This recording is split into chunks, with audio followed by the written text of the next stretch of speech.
3. Okay, perfect. It's recording.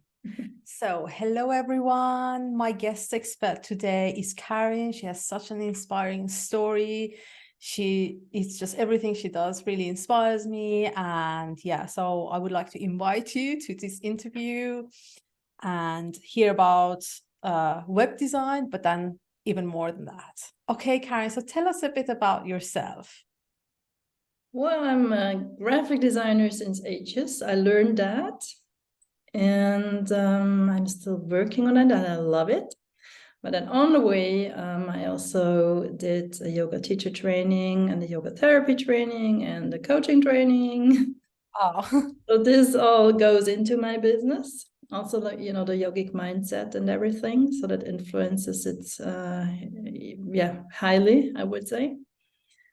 Yeah, and then 2 years ago, I got diagnosed with breast cancer, and that changed my life completely. And I dived more into, what is life all about and who I am and what led me to this. And I started to transform my life, to transform myself, and dive more into spirituality and holistic healing. To heal myself and also to inspire other women who who are faced with this issue. And again, this also influences my business, my graphic design business. And I figured out that it is so much more. That's what you mentioned, web design, but there is so much more. And I really went like into the bottom of what it is to have a business or to create a business. We'll talk about that later. And shortly I live in Switzerland. I was born here in Zurich, and I live here again now after traveling the world for 5.5 years. And also that influenced my life and my business, of course, incredibly. And yeah, I'm really happy to be in this place where I am now. And the breast cancer changed my life in a very positive way. And I'm super, super thankful for that coming into my life. Oh, thank you. And also thank you so much for sharing. This is such a vulnerable story, all of this, with an illness, all of that. Thank you so much for sharing this, because I know a lot of people don't talk about it, but a lot of people also need to hear about it. So to me, it really touched my heart when I saw like this is your story. And also, as someone who's worked in e-commerce and online business, I've met so many designers. I respect a lot of them, of course. But you were the first one who had like a totally like a different dimension added to website design, graphic design. Of course, you also have you're an experienced coach and all this background with therapy. Your story, and then I saw someone who's doing web design, like design, with a totally different mind, and you go really deep into that. So that was really interesting to me. I think it's also going to be interesting to people who are listening to this, because a lot of people who watch this, they are starting their business, they are growing the business, and you can't really do it without a website or social media presence. You can, but it's just going to be challenging. So that would be interesting for them to hear that there is more to the story. Mm-hmm. Yeah. So there is something, what you work with people with is positioning. This is something I see. This is quite a topic that you talk about a lot. Can you tell us more? What is exactly positioning? Why does it matter? Mm-hmm.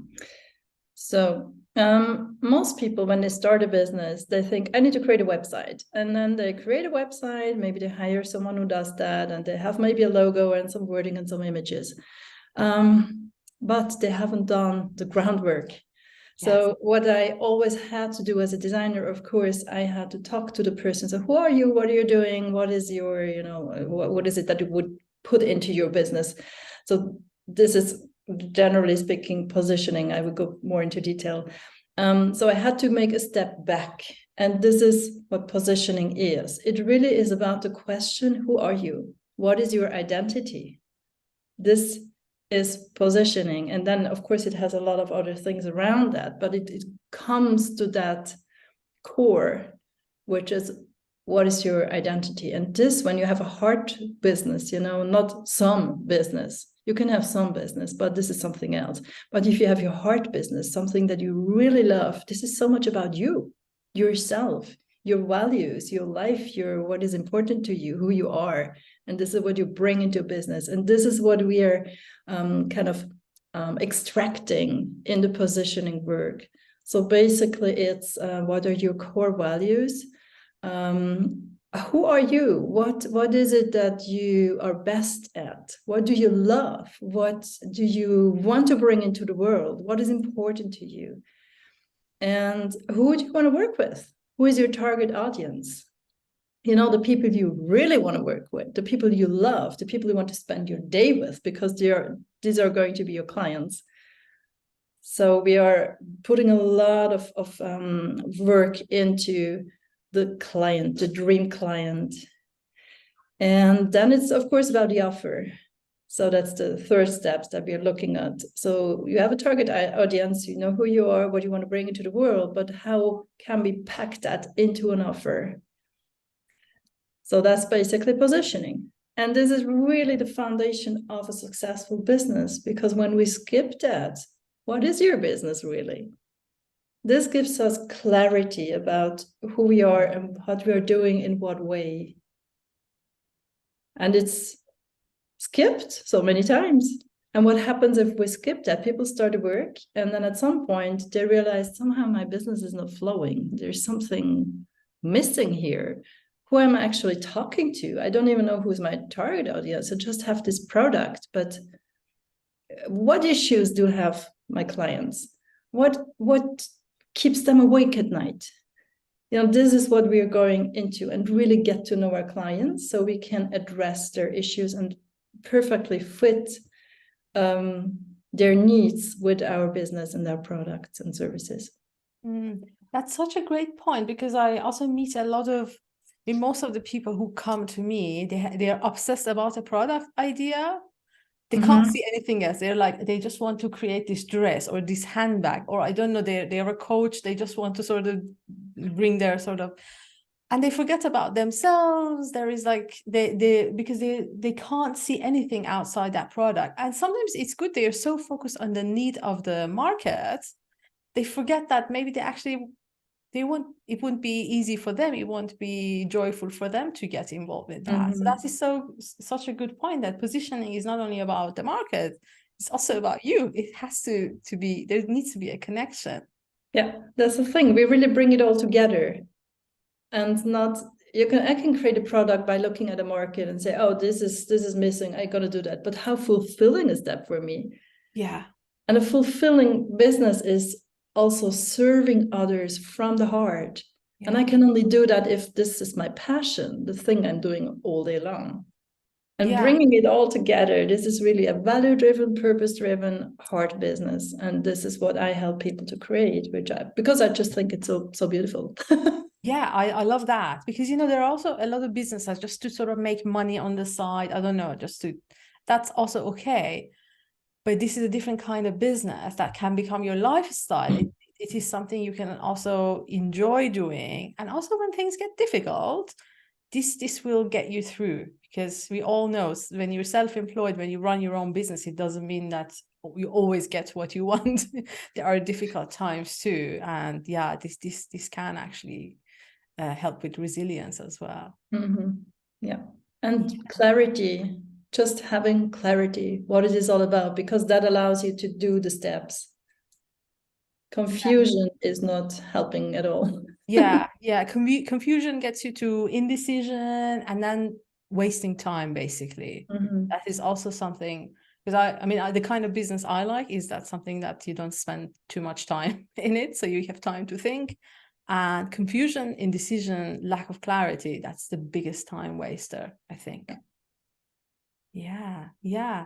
My next question. So what do you think, you know, these business owners or future business owners, imagine like they want to create a website or take the first step towards that, and they come to you. What is the first thing they need to know about before creating a website, even if they want to create it themselves? And we will talk about that later. Yeah, it comes back to clarity, you know, to really know starting with themselves. So what is it exactly that I want to bring into the world, and to be completely clear about that, and to know my why. This is so essential, and not just doing something because it is expected from me, or because I think it will serve a market or something. And to become really clear, so what I usually start with people working on is their own core values. So we define 5 to 6 core values, which again gives them the clarity. So it allows them to focus on what is important to them in life and business. And then we build on that. So very important thing too. And this is also, many people are not aware of values. They don't even know what it exactly means. And what it means for a business. And there is this term nowadays, we hear a lot about value-driven business, and that's what I mean. So, and it's again the identity of the person and the business owner and the business itself. Yeah, exactly. Also, it's something for me, it was also a journey to understand my own values back then. It's something, but you also, you don't know how to bring it to the words, how to explain it. And then certain values, let's say, they become fashionable, and you think, oh, I should have them too, because everyone's talking about it. Okay, yeah, let's grab honesty, integrity, but it's more than that. It's really about who you are to the core, and it takes time to bring that to words, to even like discover it, and then of course bring it to the business. That's the next step. Yeah. And I see that a lot. Like, people usually think, okay, it's so easy these days to create a website with all these drag and drop things. So a few images, some words, they just sort of dump a lot of information in one page. And then they wonder why like no one knows about it. So I just wanted to sort of hear your point of view about doing DIY web pages, and also asking for help. At some stage, you think is really necessary to ask for professional help?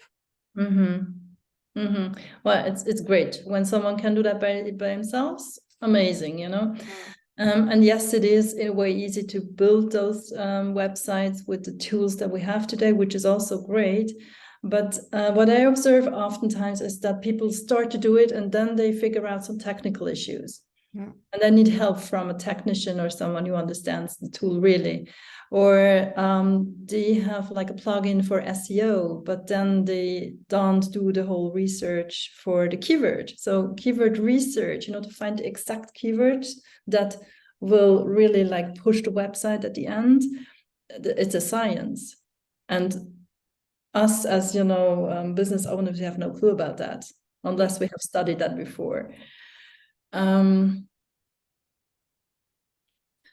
Yeah, what else? I mean, the technical issue, it depends a little bit on the tool. If you use WordPress or Webflow or Squarespace or Wix, or these are the main tools to build a website, it depends a little bit also what we want. If you want a website that looks like every other website, that's fine. But if you really want to put our identity into website, it's also not so easy. And this is, again, the positioning, of course, and then the translation into the look and feel and the wording. And again, text. I didn't, learn to write text from a website at school. This is something I had to learn on my way. Yeah. And it's for me, it's really a big thing. It's not just to create a website. It has so many aspects that need to be, looked at. And I cannot be good at all of them. I'm not a great copywriter and an SEO specialist and a designer and a positioning and a coach and this and that. So I think it's good to be honest to yourself and to ask yourself, like, what I'm good at, what can I do, and where is it maybe better to work with someone to make it great from the very beginning, and not to do something and then start to struggle with it later on, or to figure out the website is not seen. Yeah. Maybe there's another topic I want to mention shortly. What I specialize in is green web design, which means that websites are super light. They are less than 1 megabyte. This is my aim, even less if possible. Wow. Yeah, it's not a lot. So we have to save the pictures in a very specific way to make them super light, because images and videos, this is the most heavy thing that are integrated in a website. So this is not a thing people don't know. They just put their images and they are Yeah. huge, and then the website is very heavy and it takes ages to load the website, which is not so much fun for the user, and which is also not fun for Google, because Google don't like heavy websites. Yeah. When you Google for that website, Google will not put it on top. So the lighter a website is, the better is the SEO ranking, or the ranking in Google. And this is what I really aim to do, like this. And also when it comes to print design, I try to make very resource. What is the word in English? Resource saving print material that Environment friendly. environmental friendly, sustainable, yeah, print material. So this is the whole thing of sustainable design, which is super exciting, I think. Yeah, actually, the first time we talked, I remember when you mentioned it, this was not something on top of my mind. I wasn't thinking about it. And I'm like, yeah, I mean, for me myself, I'm printing like nearly nothing. I don't have business cards. I just try to avoid printing, but I was never thinking about other aspects of a website. I knew speed was important, but I not more. But then when we talked, you mentioned about the environment and how it contributes to all of that. I was like, oh, that's interesting. Had no Mhm. idea. No, Mhm. not many people are talking about this. No, it's not so much known. Now, in my bubble, I have the impression everyone knows about. But as Yeah, soon as I go out, people look at me and think, "What do you mean? It's electricity consuming. What do you mean a lot of data?" And I say, "Yeah, well, if you have a website, it is like 20 megabyte. So what happens? You just use a lot of electricity to load it, because it's so much data that has to be transferred." yeah. Wow, it makes me think of my own website, because I also, it's been a while since I launched it, and things changed and my attention was on other things. But recently I was thinking, oh yeah, that needs some attention actually. So that's pretty interesting. Yeah, also something else that I was just thinking about. So, like a new business owner, they want to, okay, start a business. And I think a lot of people are also looking into things like photo shooting, photography, like a professional pictures being taken. What do you think about that? Because at some point, I mean, those pictures are going to be on the website. Do you think is it better to really postpone that after they have the foundations sort of explored, or should they just go ahead with those pictures? Mm-hmm. I think it depends on the budget. You know, if someone is with a low budget, it's probably helpful to just take some stock images. Mm-hmm. There are very good ones that are for free or very cheap, but it's generic. You know, every other can use those images as Yeah. well. And sometimes, you know, I see advertising in the street for like a washing product, and it has the same image like a Securance agency. And I think, oh, okay. And then again, where's the identity? You know, it's not authentic. It's Yeah. just very generic material. So a photo shoot is of course nice, but it's also costly. So Yeah. it depends a little bit what it is. When I have my own products, for example, clothes or like I don't know, jewelry or something, Yeah. pictures need to be taken. How can I sell it otherwise? Yeah, of course. Yeah. And then there are like image picture, you know, for example, on the top on a header that is like transporting some emotions or just a look and feel and like an energy. Mhm. So it really depends on the business, I would say, and on the budget. But if possible, I do recommend a shooting because it's more authentic. Yeah.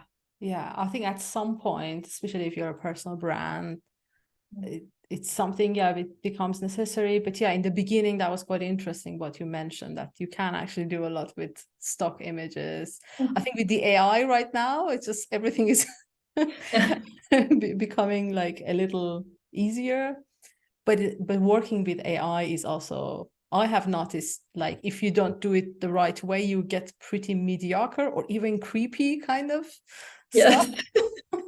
So yes. So what is your point of view on that? On using, I don't know, Chat GPT, or what is the other one that makes images?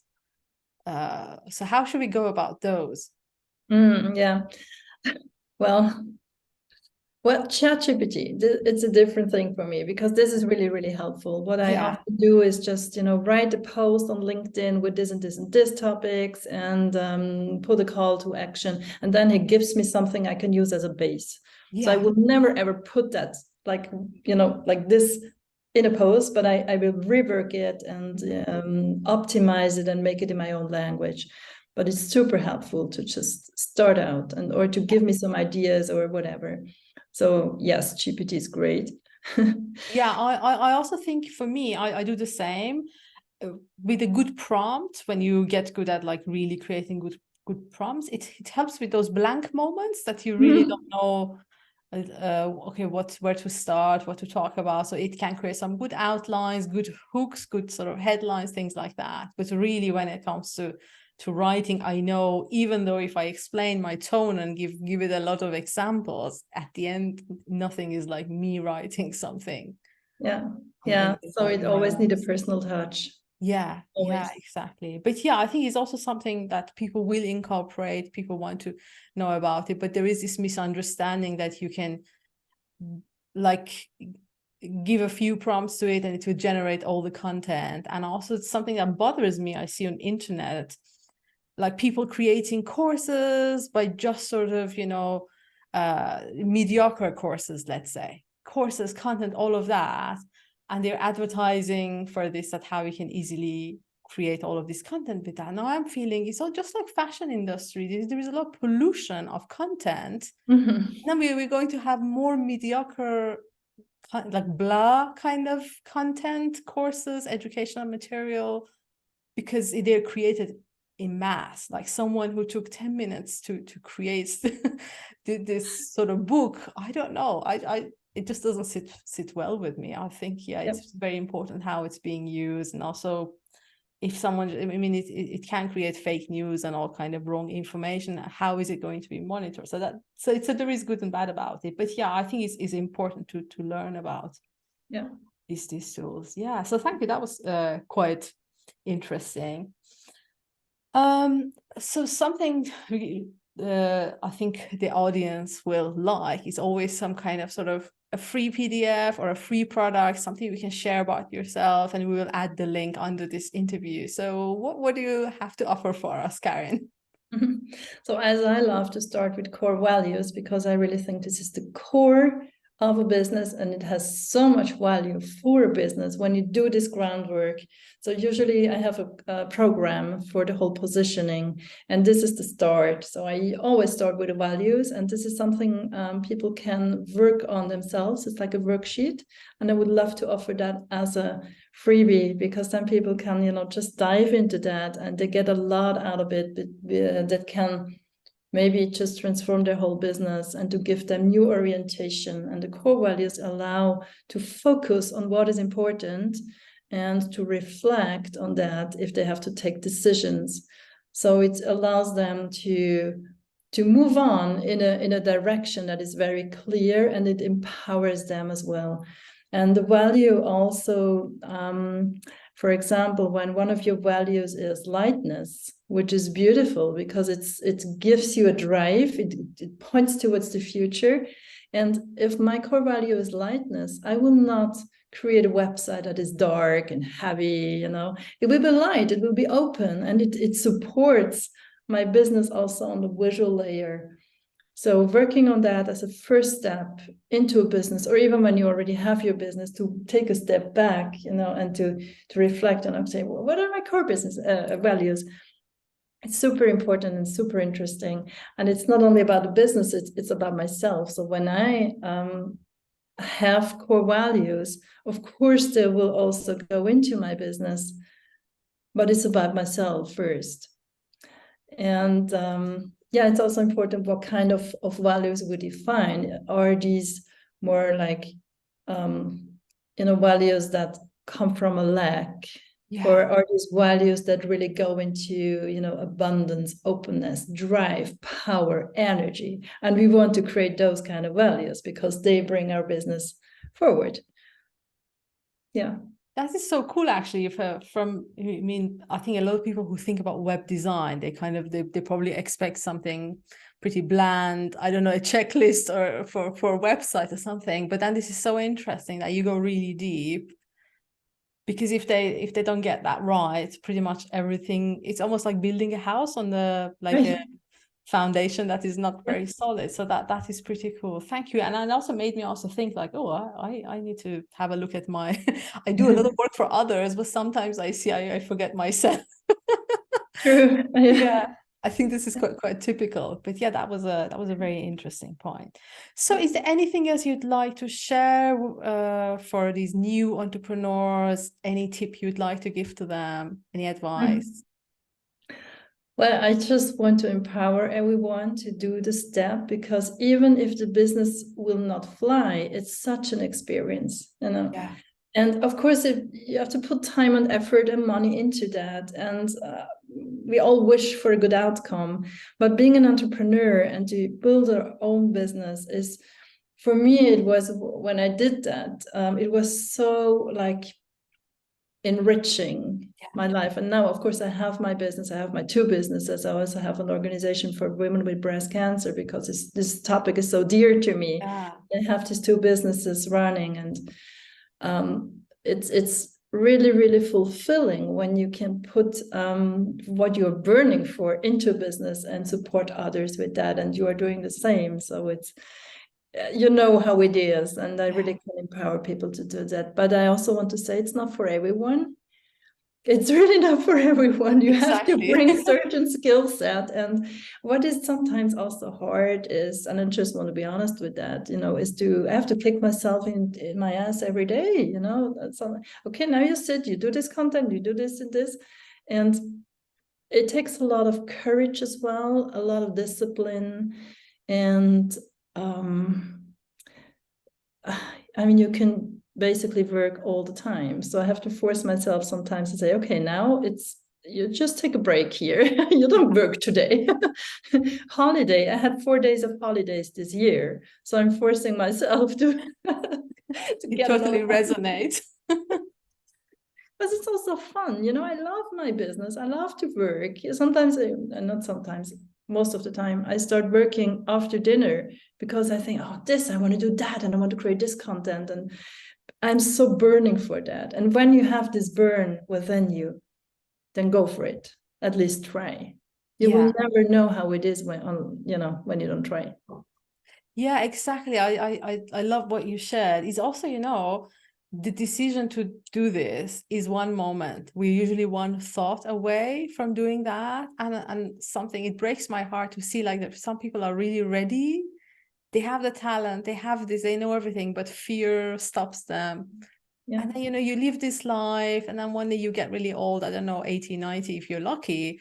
And then you look back and you feel like, I wish I'd done it. It wasn't that difficult. Or so it's because when you do it, the joy, the impact, the impact on other people's lives, that just, it's different. And what you do, all your businesses, and also your mission and everything you're doing with your retreat and the topic of cancer, I just think that is so beautiful that you're here, you can do this work, and there are people like you who are doing this kind of work. It just touches a lot of lives. So yeah, I totally honor you for that. Thank you. Thank you. So I really love our discussion. Thank you so much, Karin, for taking the time, sharing all your wisdom with everybody. And for those who are listening, of course, you know, if you like to learn more about Karin, you click on the link below, and so see which of Karin's works resonates with you more, and where you need more help. And yeah, I'm sure it would be very, very useful to you. Thank you so much, Karin. Thanks, Sarah. It was a pleasure. Thank you. Thank you. Thank you very much.